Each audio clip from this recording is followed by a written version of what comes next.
Welcome to legal way YT. आज की video में हम डिस्कस करने वाले हैं एक्स्ट्राडिशन के टॉपिक को। अगर आपने वीडियो को अभी तक लाइक नहीं किया, वीडियो को लाइक कर लें। चैनल को सब्सक्राइब नहीं किया, चैनल को सब्सक्राइब कर लें।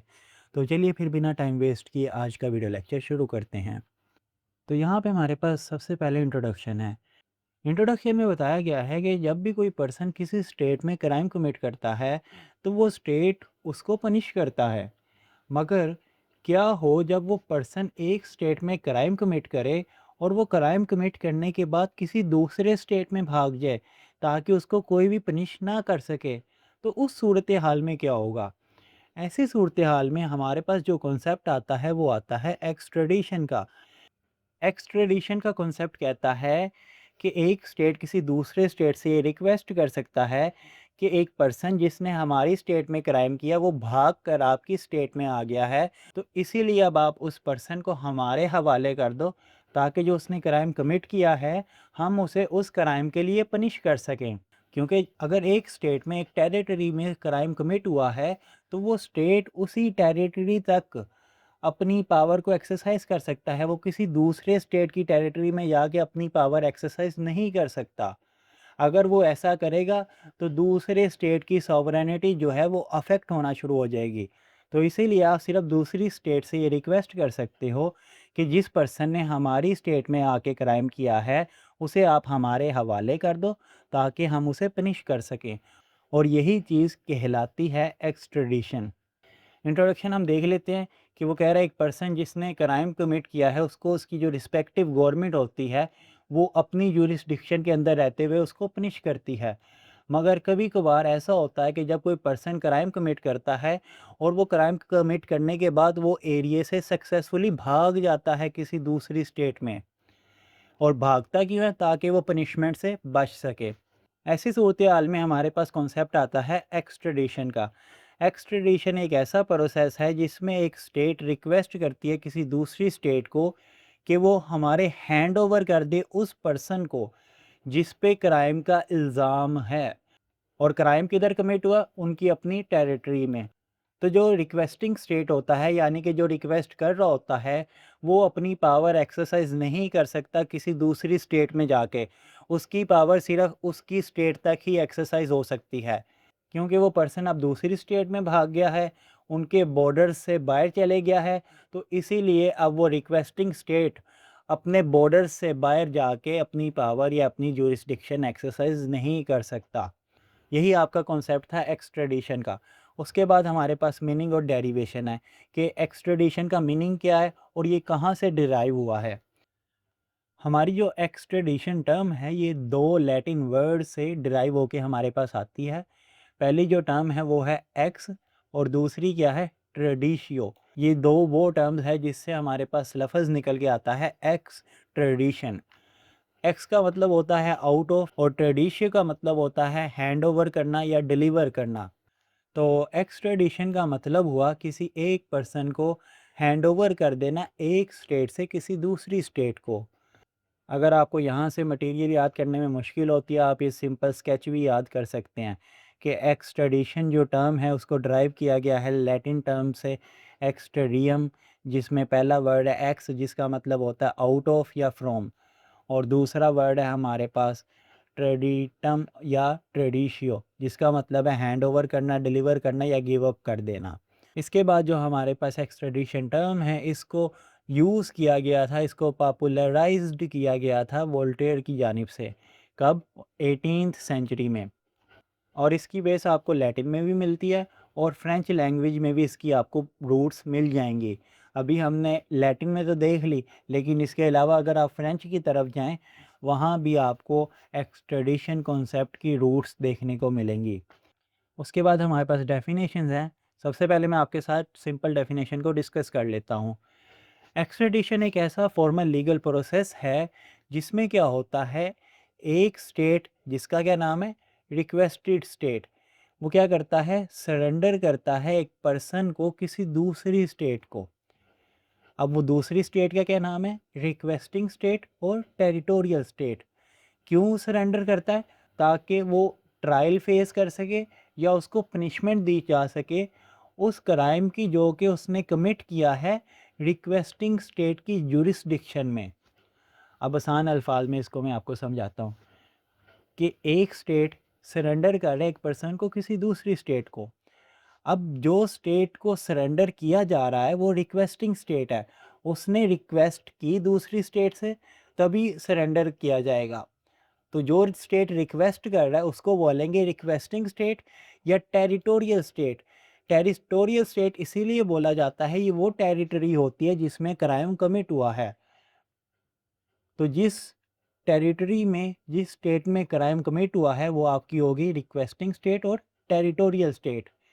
अब जो पर्सन एस्केप करके भागा है जिस स्टेट में, उसी स्टेट से रिक्वेस्ट की जाएगी ना। तो जब उस स्टेट से रिक्वेस्ट की जाएगी उस स्टेट का नाम हो जाएगा रिक्वेस्टेड स्टेट, जिससे रिक्वेस्ट की जा रही है। अब रिक्वेस्ट इसीलिए की जाती है कि जो पर्सन हमारी स्टेट से भाग के आपकी स्टेट में आया है उसे हमारे हवाले कर दो ताकि हम उस पर मुकदमा चला सकें, और अगर उसकी कोई पनिशमेंट बनती है हम उसको पनिश कर सकें उस क्राइम के लिए जो उसने कमिट किया था रिक्वेस्टिंग स्टेट में या टेरिटोरियल स्टेट में।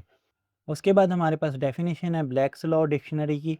ब्लैक्स लॉ डिक्शनरी कहती है कि एक्सट्रेडिशन एक ऐसा प्रोसेस है जिसमें सरेंडर किया जाता है एक स्टेट की जानिब से या एक कंट्री की जानिब से किसी दूसरी स्टेट या दूसरी कंट्री को एक ऐसा इंडिविजुअल जिस पे ये इल्ज़ाम है कि उसने ऑफेंस कमिट किया है। अब ये याद रखना पर्सन अभी रिक्वेस्टेड स्टेट में बैठा हुआ है, तो रिक्वेस्टेड स्टेट में बैठा हुआ है तो ऑफेंस किधर कमिट हुआ है, outside of its own territory, यानी उस टेरिटरी के बाहर ऑफेंस कमिट हुआ है।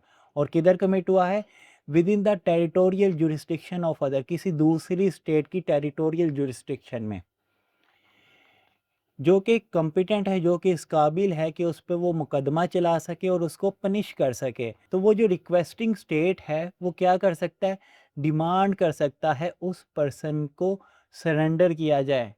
यानी कि जो जहाँ पे क्राइम कमिट हुआ है वो स्टेट दूसरी स्टेट से ये रिक्वेस्ट कर सकता है या डिमांड कर सकता है कि उस पर्सन को हमारे हवाले किया जाए जिसने हमारी जुरिस्डिक्शन में क्राइम कमिट किया है या जिस पे क्राइम कमिट होने का इल्ज़ाम है। यानी कि इल्ज़ाम होना यानी अभी साबित नहीं हुआ, अभी साबित होगा जब उसको सरेंडर कर दिया जाएगा। उसके बाद वो जब टेरिटोरियल स्टेट में पर्सन वापस आ जाएगा उसके बाद उस पर पूरा मुकदमा चलेगा और उस मुकदमे के नतीजे में ये देखा जाएगा कि आया कि वो मुजरिम है भी या नहीं। अगर मुजरिम नहीं है तो छोड़ दिया जाएगा, अगर मुजरिम साबित हो जाता है तो उसको सज़ा दी जाएगी। उसके बाद हमारे पास डेफिनेशन है ओपन हेम की। ओपन हिम कहते हैं एक्स्ट्राडिशन क्या है, एक डिलीवरी ऑफ अक्यूज्ड है। यानी इसमें क्या होता है, एक्यूज़ की डिलीवरी की जाती है एक ऐसा पर्सन जिस पे अभी सिर्फ इल्ज़ाम है, या एक ऐसा पर्सन जो कि कन्विक्टेड हो चुका है, यानी कि उस पर वो इल्ज़ाम साबित हो चुका है, यानी कि ये चीज़ कंफर्म हो चुकी है कि उसने क्राइम कमिट किया है और अब उस पर पनिशमेंट मिलेगी। ठीक है, या अक्यूज़्ड हो सकता है यानी जिस पे इल्ज़ाम है, या कन्विक्टेड भी हो सकता है यानी कि जिस पे जुर्म साबित हो चुका है, दोनों सूरतें हो सकती हैं। अच्छा, एक्स्ट्राडिशन में क्या होता है, डिलीवरी होती है अक्यूज़्ड की या कन्विक्टेड इंडिविजुअल की एक ऐसे स्टेट को जहाँ पे उस पे इल्ज़ाम है या जहाँ पे उस पे जुर्म साबित हो चुका है, by the state on whose territory he happen for the time to be. अब ये डिलीवरी कौन करता है, ये डिलीवरी वो स्टेट करता है जिसकी टेरिटरी पे वो इस वक्त पर्सन मौजूद है।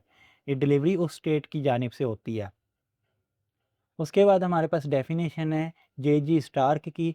जे.जी. स्टार्क कहते हैं एक्स्ट्राडिशन जो है ये एक ऐसा प्रोसेस है जिसमें या तो कोई ट्रीटी होता है या रेसिप्रोसिटी की बेसिस पे एक स्टेट सरेंडर करता है दूसरी स्टेट को। जो दूसरी स्टेट होगी वो रिक्वेस्ट करेगी, उसकी रिक्वेस्ट पे सरेंडर किया जाएगा एक ऐसे पर्सन को जिस पे इल्ज़ाम है, जिस पे जुर्म साबित हो चुका है। अब जो जुर्म हुआ था वो क्या था, against the law of requesting state, यानी कि जो स्टेट रिक्वेस्ट कर रहा है उसके लॉ के अगेंस्ट था। तो जो रिक्वेस्टिंग स्टेट है वो इस काबिल होता है कि जिस पर्सन पे कोई इल्ज़ाम है उस पर मुकदमा चला सके और अगर उस पर जुर्म साबित हो चुका है तो उसको पनिश कर सके। ये डेफिनेशन थी जे.जी. स्टार्क की तरफ से।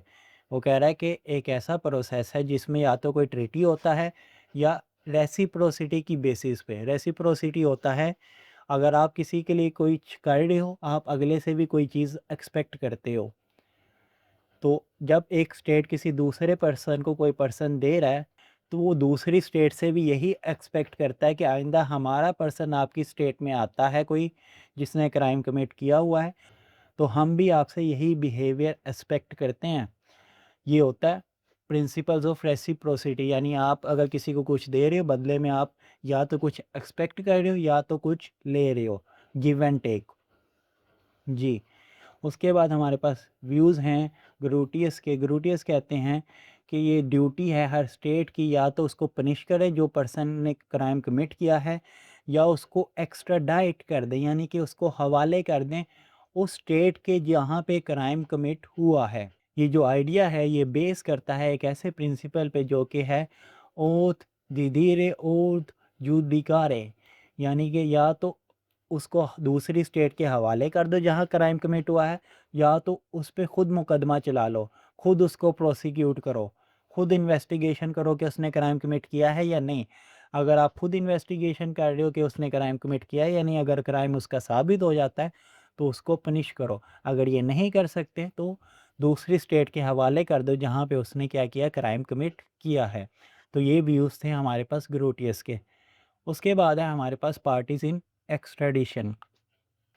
अभी हम ऊपर भी ये नाम काफ़ी दफ़ा पढ़ चुके हैं कि हमारे पास रिक्वेस्टिंग स्टेट होता है, रिक्वेस्टेड स्टेट होता है। तो यहाँ पे अब उनको मज़ीद एक्सप्लेन किया गया, मज़ीद अच्छे से एलेबोरेट किया गया ताकि आपका जो कंसेप्ट है वो क्लियर हो जाए।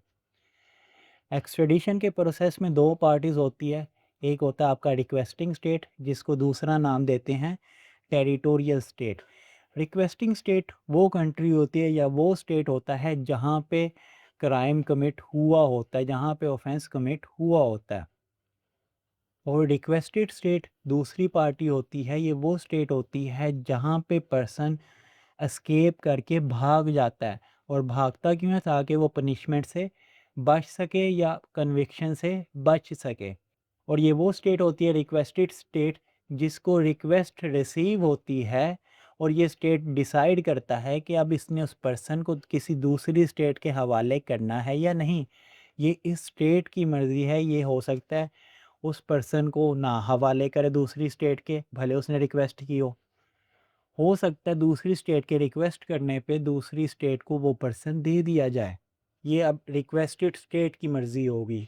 अगर आप ये साइड पे स्केच देखो, यहाँ भी लिखा हुआ है कि दो पार्टीज़ होती हैं, एक आपकी रिक्वेस्टिंग स्टेट होती है और दूसरा आपका रिक्वेस्टेड स्टेट होता है।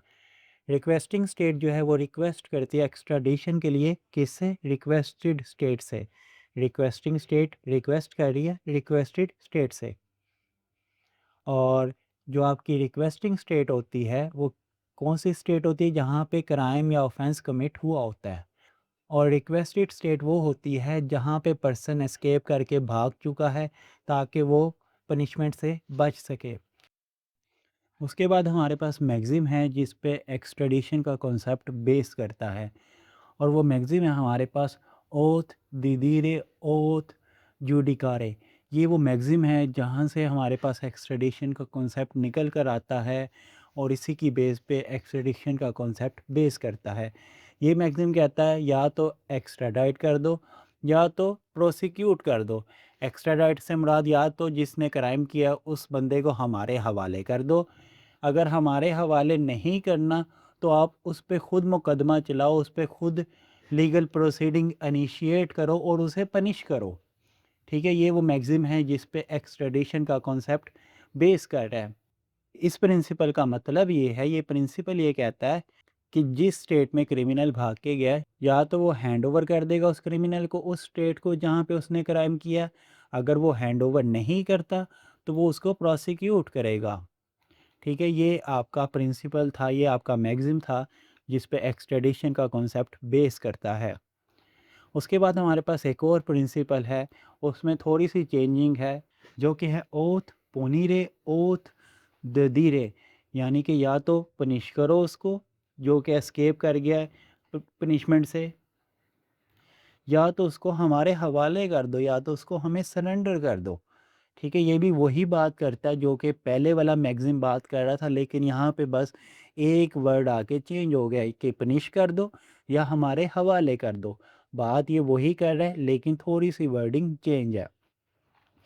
इन दोनों प्रिंसिपल्स का जो मेन मकसद है वो यही है कि ऑफेंडर जो है जिसने क्राइम कमिट किया है वो पनिशमेंट से भाग ना सके। उसके बाद हमारे पास फ़िलॉसफी है बिहाइंड एक्स्ट्राडिशन, यानी कि क्या फ़लसफ़ा है एक्स्ट्राडिशन के कॉन्सेप्ट के पीछे। अक्ल एक्स्ट्राडिशन कॉन्सेप्ट को किस तरह जस्टिफ़ाई करती है। मेन जो फ़िलॉसफी है एक्स्ट्राडिशन के पीछे वो ये है कि कोई भी क्रिमिनल पनिशमेंट से भाग ना सके। हर पर्सन जिसने क्राइम कमिट किया है उसे उसके क्राइम के अकॉर्डिंग पनिश किया जाए। और एक्स्ट्राडिशन यही बात करता है कि अगर कोई क्रिमिनल भाग जाता है तो उसको भी पनिश किया जाना चाहिए, या तो वही स्टेट पनिश कर दे जहाँ पे भाग के गया। अगर वो नहीं पनिश करता तो वो उस स्टेट के हवाले कर दे जहाँ पे क्राइम कमिट हुआ है। एक्स्ट्राडिशन का कॉन्सेप्ट इस बात को यकीनी बनाता है कि जो अक्यूज़्ड है, यानी जिस पे इल्ज़ाम है या जिस पे इल्ज़ाम साबित हो चुका है, उसको उस कंट्री में लाया जाए जहाँ पे ऑफेंस कमिट हुआ है। लाने के बाद उस पे मुकदमा चलाया जाए और उसे लॉ के मुताबिक पनिश किया जाए। अगर आप देखो तो आपको एक्स्ट्राडिशन के दो मेन ऑब्जेक्टिव नज़र आएंगे। पहला ये कि जो ऑफेंडर है वो भाग ना सके पनिशमेंट से और जस्टिस को सर्व किया जाए। उसके बाद दूसरा जो मेन प्रिंसिपल या मेन ऑब्जेक्टिव है एक्स्ट्राडिशन का वो है लॉ एंड ऑर्डर की सिचुएशन को मेंटेन रखना, भले वो फिर अक्रॉस बॉर्डर्स ही क्यों ना हो। दूसरे बॉर्डर्स में भी और अपने बॉर्डर्स में भी लॉ एंड ऑर्डर की सिचुएशन को बरकरार रखना। अगर तमाम स्टेट एक दूसरे के साथ कोऑपरेट करके चलेंगी, एक्स्ट्रेडिशन के प्रिंसिपल्स को फॉलो करेंगी, तो हर इंसान को, हर पर्सन को उसके क्राइम के मुताबिक पनिश किया जाएगा। अगर इस तरह लोग एस्केप करना शुरू हो गए पनिशमेंट से, तो इस तरह इनजस्टिस प्रिवेल कर जाएगा और अनफेयरनेस प्रिवेल कर जाएगी। तो ये जो एक्स्ट्राडिक्शन का प्रिंसिपल है, ये आइडिया है, ये कहता है जस्टिस उसी वक़्त बेस्ट सर्व होगा, उसी वक़्त बेहतर तरीके से सर्व होगा कि जब क्रिमिनल को उस जगह सज़ा दी जाए जहाँ पे उसने क्राइम किया है। अगर इस प्रिंसिपल को, इस आइडिया को फॉलो करके चलेंगे तो जस्टिस फिर ही बेस्ट सर्व होगा। यानी कि जस्टिस बेस्ट सर्व्ड उसी वक़्त होगा जब किसी क्रिमिनल को उसी जगह सज़ा दी जाए जहाँ पे उसने क्राइम किया है। और एक्स्ट्राडिशन में यही होता है कि एक स्टेट दूसरे स्टेट से रिक्वेस्ट करता है कि एक पर्सन जिसने हमारी स्टेट में क्राइम किया है वो आपकी स्टेट में आ गया है, अब आप उसे हमारे हवाले कर दें ताकि उसे हम अपनी स्टेट में ला के पनिश करें। क्योंकि जिधर क्राइम हुआ है पनिशमेंट भी उधर ही मिलनी चाहिए ताकि उधर के जो बाकी लोग हैं उनके लिए वो पनिशमेंट जो है वो इबरत का निशान बन जाए। उसके बाद हमारे पास स्टेट सॉवरेनिटी का कॉन्सेप्ट आता है।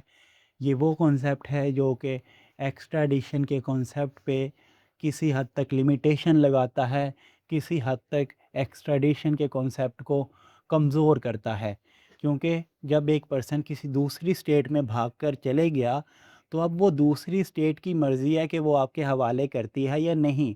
अब ये दूसरी स्टेट की सॉवरेनिटी है। हर स्टेट के पास ये राइट है कि वो डिसाइड कर सके कि उसने कोई पर्सन किसी दूसरी स्टेट के हवाले करना है या नहीं। उसने ये नहीं देखना कि इसने क्राइम किया है या नहीं। बस उसकी मर्ज़ी है, अगर वो करना चाहे दूसरी स्टेट के हवाले कर दे, अगर ना करना चाहे तो वो ना करे। तो ये उस स्टेट की सॉवरेनिटी है कि वो अपनी सॉवरेनिटी को एक्सरसाइज कर सकती है। तो यही कॉन्सेप्ट है जो कि एक्स्ट्राडिशन के कॉन्सेप्ट को कमज़ोर करता है। The concept of state sovereignty में लिमिट एक्स्ट्राडिशन, यानी कि ये स्टेट सॉवरेनिटी का कॉन्सेप्ट एक्स्ट्राडिशन के कॉन्सेप्ट को कमज़ोर करता है और हर स्टेट के पास ये राइट है कि वो डिसाइड कर सके कि उन्होंने जो पर्सन है उसको दूसरे स्टेट के हवाले करना है या नहीं। जो रिक्वेस्टेड स्टेट है, यानी कि जिससे रिक्वेस्ट की जा रही है, उसकी मर्ज़ी है कि जो उससे रिक्वेस्ट की गई है वो एक्सेप्ट करे या ना करे। तो इस तरह वो जो स्टेट है जो कि रिक्वेस्टेड है वो अपने लॉ एंड पॉलिसीज़ को देख के ये डिसीजन मेक कर सकती है कि दूसरी स्टेट से जो रिक्वेस्ट आई है कि उन्होंने एक्सेप्ट करनी है या नहीं करनी। तो जब स्टेट सॉवरेनिटी का कॉन्सेप्ट आ गया, इससे आपके प्रिंसिपल्स ऑफ जस्टिस या आइडिया ऑफ जस्टिस जो है वो वीक हो गया। क्योंकि जब एक क्रिमिनल ने क्राइम कमिट किया और दूसरे स्टेट में वो चले गया, अब दूसरा स्टेट चाहे तो आपके हवाले कर दे, ना चाहे तो ना करे। अब जब उसने वो पर्सन आपके हवाले नहीं किया, उसने क्राइम तो किया था मगर उसे पनिशमेंट नहीं मिली। जब ये हुआ तो ये जस्टिस तो ना हुआ, ये तो इनजस्टिस हो गया।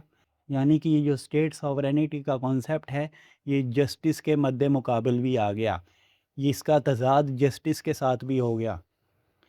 अब इस कन्फ्लिक्ट का, इस तज़ाद का सल्यूशन क्या है? इसको हल करने के लिए जो कंट्रीज़ हैं वो एक्स्ट्राडिशन ट्रीटीज़ करती हैं। बहुत सी कंट्रीज़ ऐसी हैं जिन्होंने आपस में एक्स्ट्राडिशन के ट्रीटीज़ किए हुए हैं ताकि जस्टिस को बरकरार रखा जाए। और दूसरा, वो एक्स्ट्राडिशन लॉज जो हैं उनको शामिल करती हैं अपने डोमेस्टिक लीगल सिस्टम्स में।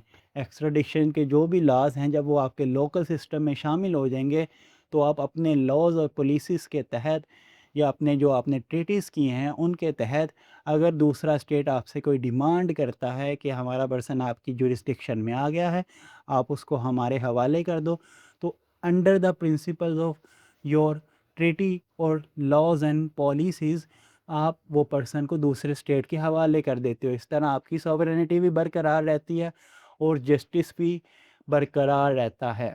तो जब स्टेट्स एक दूसरे के साथ कोऑपरेशन करके चलती हैं तो जो एक्स्ट्राडिशन का कॉन्सेप्ट है वो ज़्यादा इफ़ेक्टिव हो जाता है, ज़्यादा मजबूत हो जाता है।